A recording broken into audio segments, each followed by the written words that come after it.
What if I told you you could make money whilst you sleep? This is a concept known as passive income and something which is very desirable for basically everyone, right? Now, before we go into this video, I need to make a very quick disclaimer. Everything I'm going to talk about in this video has personally worked for me and is personally my view. This doesn't mean it's going to work for you, unfortunately, right? So please do your own research before doing anything. So, the question I opened with, which was, do you want to make passive income, passive, ways of making money, or money while you sleep that you don't necessarily have to work for? Can you go about doing that? The answer is yes, but you need to think about it in the correct way, in my view. Invest as much as you can, as soon as you can, into the following places. What I personally do is the following. So I do it per invoice because I'm self-employed. So this means I don't have a monthly income and I get paid when the job is due to be paid, or a deposit, or etc. And there's going to be some slight nuance that I will go into regarding invoices very quickly. If you are running a business and you have costs on that specific job, remove the costs before you take these percentages out, because it's a way where you can kind of safeguard yourself, because you still will need to pay for example, room cost or crew cost if you run a video production company like myself. But after you've done that, you've taken all the things you need to deduct from it, or it's just a paycheck for you or a deposit, which the only cost is your time and your energy, and that deposit is non-refundable.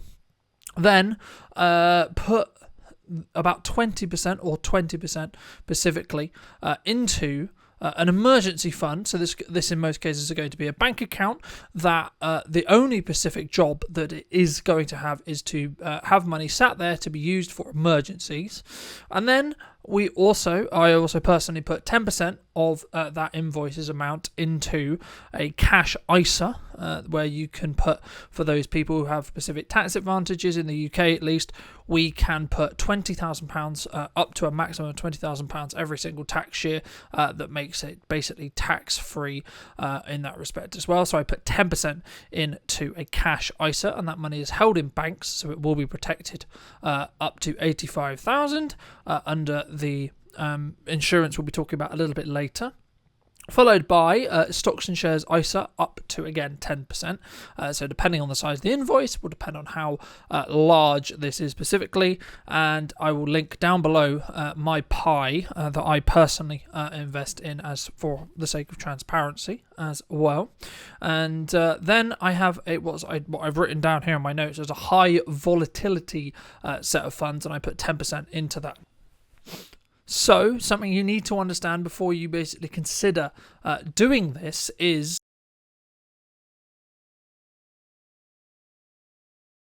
making sure that you actually can still live on these funds. And if you do have a higher cost of living in respect to your income, and you're not in the position where you're living in a larger box than you can necessarily afford or need, you have a sexier car or a dream car, etc. in those regards, or you eating out a lot, you're going on 4 holidays a year, any of those kind of things, maybe this is an income challenge. And income, in my opinion, is the largest lever on being able to create wealth or create money whilst you sleep, which is what we're talking about here. And it's something which I have personally added to my quote-unquote New Year's goals, you could say, or something that I've personally followed and continue to do and will continue to do over the next couple of years. And another good rule of thumb is it comes from the principle, or comes from an idea around this mindset that I've always had for a long time, which is having delayed gratification on things. And a good rule of thumb in anything, to be honest, is if it sounds boring, it's probably good to make money. If you look at some of the largest companies, they're quite boring normally, or they do things that are quite innovative in that respect as well. There's a lot of conversation around what's going on with AI at the moment. Is it going to take all our jobs, etc. in that respect as well? So these are things to consider as well.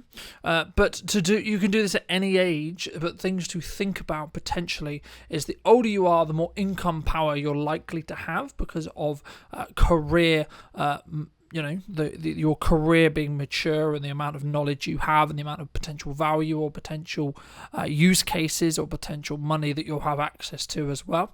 But also, the younger you start, the more compounding effect on as your money grows, and as your money can grow, the more money then you have, and so on through the years as well. So the longer you leave it in, the better in regards to compounding interest. I'll also leave some resources down below for those who may want some more in-depth kind of knowledge on compounding and etc. as well.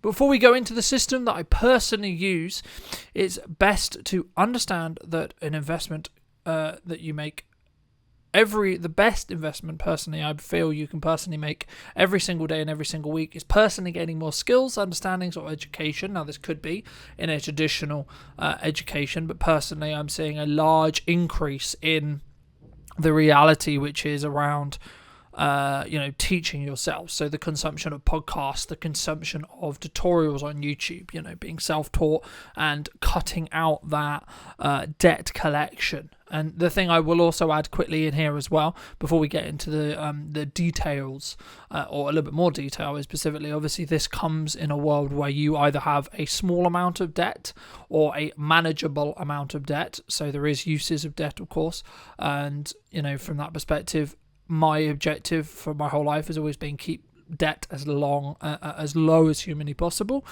because you can't have interest working in your favor there specifically.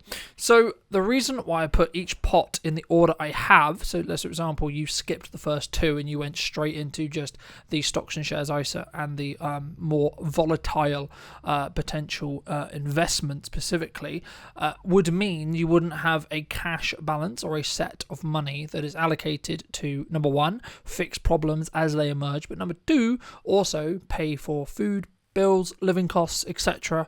And it means you're less, you will then have to sell at maybe a non-opportune moment in regards to the market, because like everything, anything when it comes to investing can go up, can go down, and it is a form.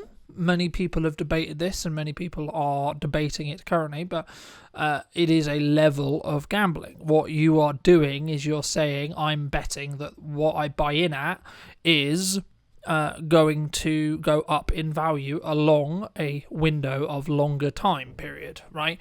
So in that respect, you need to have the longer term financial plan to be in the position where you can and will be able to sustain either buying in consistently, or at minimum keep the funds you have in the market or in the crypto or wherever you're putting your money in there for an extended period of time, so we can see and it can ride those up and downs, but actually be in a position where yes, it could go to zero, but it's actually more likely to grow across a period of time and then be potentially giving you some dividend revenue that you can then reinvest to then gain more of whatever it is that you're investing in. So in turn means your compound interest per year will then potentially be higher.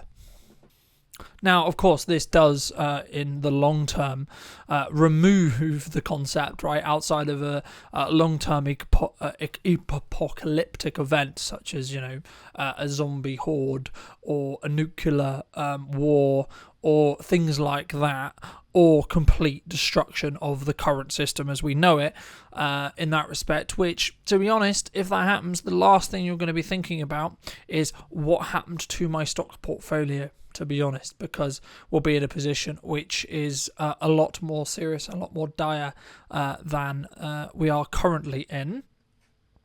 So the first two pots are savings accounts, and they're not necessarily, as I alluded to earlier, focusing on growth. It does come as the pots of money is able to fix an emergency, and you'll be able to place one. The second is then a backup to make sure that you don't need to touch your quote in market funds. However, the deeper you go with these pots, so from number 1 to number 4, the deeper, so number 3 and number 4, the more risk those are going to be. Personally, I use Trading 212 to hold both of my ISAs at this moment at the time of recording. That may change in the future, of course. And as I said before, I'll leave my stocks and shares pie that I mostly use down in the description down below for those who may be interested, and etc. But the main reason why I was drawn to Trading 212 is at the time of recording, they provide a 4.9% return on a flexible cash ISA. Now, of course, if you're willing to lock your money up for a year, 2 years, 3 years, etc., then you can potentially be given a larger return on that money. But for me, because of the nature of my business and the nature of work, I need, because I don't have that consistent revenue unless I have some retainers, etc. I don't have that retained income, so I will need access to a certain percentage of my funds or available funds to be able to fix potential problems, or just being able to pay bills, or the old-fashioned thing called buying food specifically as well. So hence why I looked for a flexible cash ISA, and this would be only something I would take from in the event of a emergency fund hitting zero, and I wasn't able to rebuild it, in that respect as well. Now, the following pots that, again, as I've mentioned a couple of times, and it's mostly just to safeguard you if you're watching this, the following pots that I'll be talking about can potentially go to zero and potentially can go up and down in value, and you need to ask yourself, can you psychologically deal with the potential reality where your investments are going to go up and down in value in regards to percentages. So at the time of writing, for example, I think nearly everything that I have invested as of today is down. Okay, I'm okay. I'm still okay with that, because in the long term, I expect them to grow in value, which is why you would invest specifically. As I said already, I have left my pie that I personally invest in regards into my stocks and shares ISA, specifically down below. But just to add, this should not be taken as financial advice. This is personally just what is working for me, and you should definitely do your own research and in that respect as well.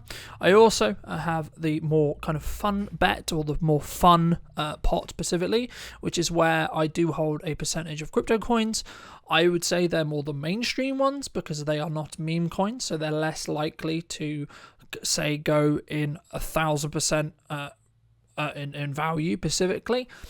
So at the moment, I hold a percentage of Bitcoin, a percentage of Ethereum, a percentage of XRP, and a percentage of Solar as well.